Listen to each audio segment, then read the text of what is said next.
Hello everyone, welcome back to my channel, Quality Automation Assured. So in the previous video, we have discussed on JavaScript strings and how we are going to use the strings in our test automation. So in today's video, we are going to see the JavaScript arrays. So basically, where exactly the arrays are useful in test automation. So these are greatly used to manage the test data, most of the times, and also these are useful for some validations to perform during test automation, right? And there are some other implications also we will discuss in detail when we start with our test automation framework. Right? So next question is, what are arrays in JavaScript? So in JavaScript, arrays are just a list or collection of the data, and these data can be of same or different data types. Okay, so we are definitely going to explore more on arrays in this session.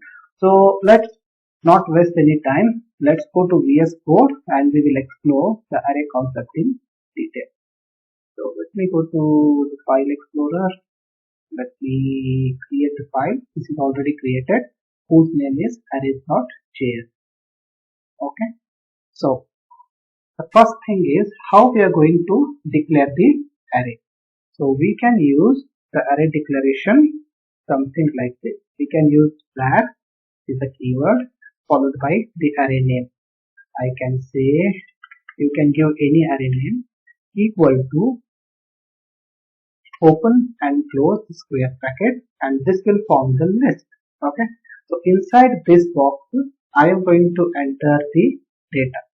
For example, I can say Joe, which is of the string type. I can say 10,000 dot 90, which is of the float data type, and I can say the location at Bangalore, which is again a string data type. Okay, so this constitutes an array, and this is the array variable name which we have declared, and you can see the list here. So this is first element, this is second element, and this is third element. Okay. So this is how we are going to declare the array. Right. So next we will just do some basic operation present in the array method. So first of all, I would like to print all the array elements.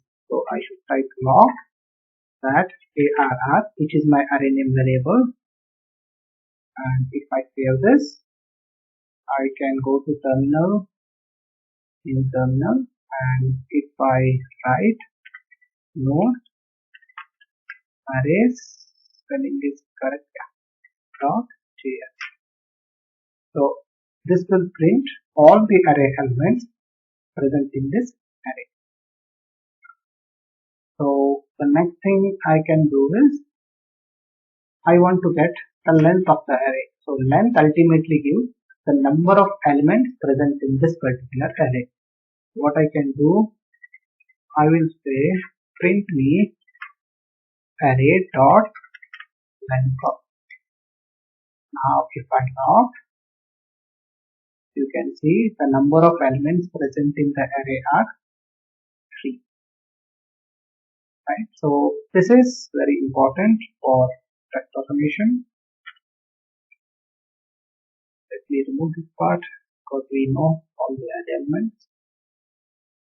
Next, we can see one more important part, that is includes. Log array dot includes what? Joe. So I hope you remember this concept of includes we have discussed in string also. So here also in the array we have a method called includes, which will return a boolean value if the element is present in the list or not. So if I write this, it is true. It means that Joe is the element present in this particular array. So let me check with providing the lowercase, and then let me just rerun this. It will return false. Okay, so always remember that this includes and this data are case sensitive. Okay, lowercase and uppercase are different here. Alright, so next we'll see the next method. Let me just okay, let it be not a problem. Now the thing is, if I want to add a new data into the array list, how can I do that? This is very important, guys. If I want to add a new data to this array list, how can I do that? We have a method in the array called push. So I can say Bangalore and I can say it as India. Okay, and again log ARR, right? Now what this will return here is push India, means if I use, okay, let me just run it and see the output. Will come to know. And you can see the output, see India. So if I use the method called push and if I provide the data, so this element will be appended at the last of the array. I repeat, if I use the method push, appends a new element to the end of the array and returns the new length of the array. Okay, now the length is 4. Before it was 3, right? Now we have added a new one and the length is 4. Okay, now what I can do, I will say array dot unshift say 500. Now let me just again print all the array elements.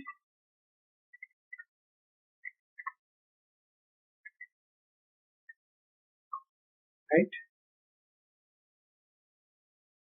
See, 500 is added at the first. Now if you can see this here, inserts a new element at start of the array. Push will be inserted at the end, unshift will be inserted at the beginning of the array. Okay. So the next method we have is array dot pop. So here you can see that remove the last element from an array and return it. Okay, let me again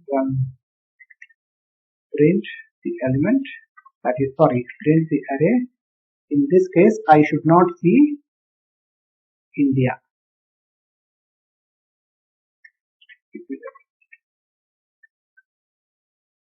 You can see that India is removed. Okay, like the same way pop, what it does, it removes the last element from an array and returns the new array. Now array dot shift. Now you can see this will remove the first element from an array and returns. Now if I say log of what array and see what happens. Okay, here. So this 500 is removed at the first. So this is how the array, these are some basic methods of an array we have discussed so far. The most important are length, okay, include, yes, sometimes, I mean most of the times we are using this, push which add a new element at the end, unshift add the new element at the beginning, pop will remove the element at the end of the array, and shift will remove the first element of an array. So these are some of the most important methods available in JavaScript arrays. Okay, so now we are going to start with the for loop. So rather than for loop, I can say how you are going to iterate these elements, or how you are going to fetch the array elements one by one. For that we have to use for loop. So no need to worry at this point of time, because I am going to create a new video that will cover all the other types of for loop. But here, just for understanding purpose, I am going to use a simple for loop which is very easy to understand. Okay. Now the state condition is I want to iterate each and every element present in this array. So let me add some more elements here. Say, okay, so that okay. So how can I do that, right? So I have to use for input, then let I equal to 0. Now again I repeat, don't worry about why I have used the word let here. Okay, we are going to discuss in upcoming session that you yourself will understand.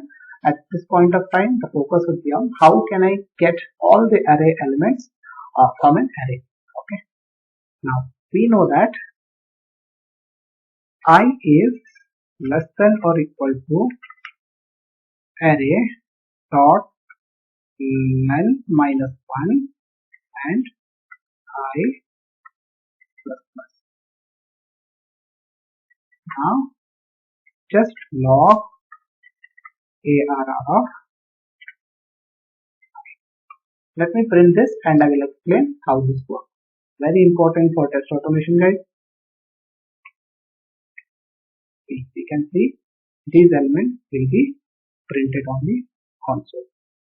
So let me just explain this how this works. We have let I equal to 0. It means that the pointer will be somewhere on the 0th index of the element. Okay. Now the condition is what? Okay, the I should be less than the length of the array. What is the length of the array? 1, 2, 3, 4. See, index and length are different. Okay, index starts with 0. Length is just the count, number of data elements present in an array. 1, 2, 3, 4. And increment I by 1. Okay, then what to do if this condition satisfied? Then print array of first index. For example, array of I. Right? So in the first iteration, this will print array of 0. What is array of 0? Joe. It is printed here. Okay. What is array of 1? That is 10,000.90. It is printed here. Okay. Then what is, here we are incrementing it, right? So first 0th element is Joe. First element is 10,000, second element is Bangalore, and third element is 500. Sorry, third index. I repeat, 0th index element is Joe, first index element is 10,000, second index element is Bangalore, and third index element is 500. So this is how the for loop works. Definitely we are going to explore more in the loops dedicated video, but the focus should be on like how we are going to fetch each and every element by using for loop via iteration. Okay, so this is all about JavaScript arrays. So at the end of this video, I am going to perform one exercise wherein I am going to cover a very simple use case. I mean a similar kind of use case you can we are going to use it in our test automation. Okay, so let me just remove everything. Okay, let's have one simple condition or simple use case, right? Assume that we have an array of price, can say 5,000, 700, 7,000, 4,500, 5,800, or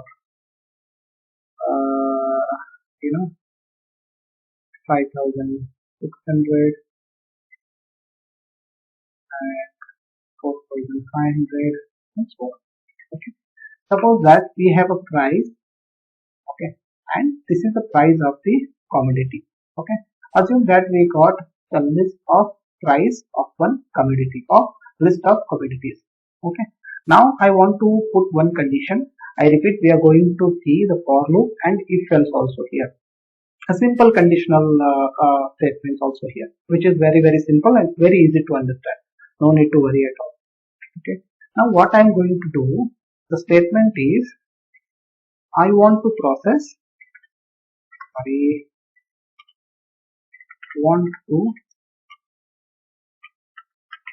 I want to process the orders, or I want to process the orders or I want to perform some operation.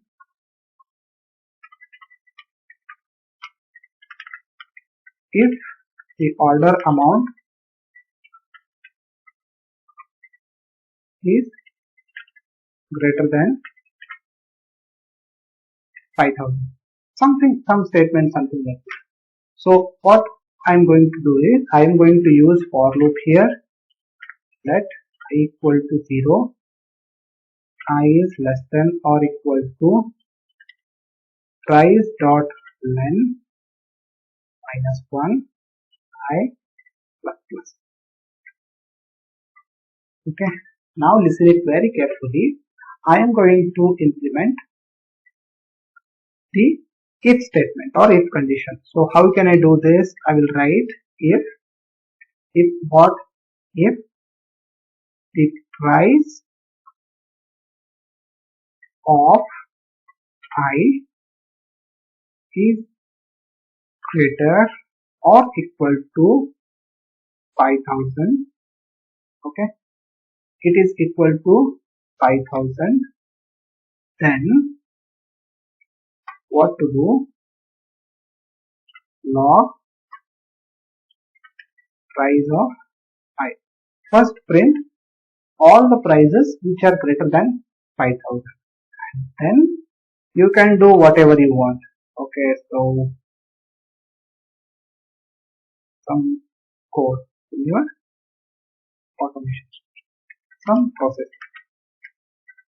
So just check the condition. If the price is greater than this, then enter it in one application, process the order, or the user is applied for some promotion. It's up to your business use. So now if I check this, if I run this, you will see T means if the price is greater than or equal to 5,000, and you can see this value. First, it will come at 0th index. 5,000 is greater than or equal to 5,000. Yes, it is. Print this. 7,000 is greater than or equal to 5,000. Yes, it is. Print this. 4,500. Okay, which is at the second index. Sorry, second index. 0th, first, second index. Is 4,500 greater than 5,000? No, do not print it. If this is greater than 5,000, yes it is. If this is greater than 5,000, yes it is. If this is greater than 5,000, no, it is not. Do not print. So this is very important for means almost everywhere we are using such kind of concept for our test automation. So I repeat, strings are extremely important. Array list, what we have seen here, extremely important. This for loop, extremely important. There are some other kinds of for loop, but most of the time, not most, almost all the times we are using the same kind of for loop. And if we are using at very simple things, like if it is greater than or equal to 0, equal to, or something like that, right? So this is all about the arrays in JavaScript.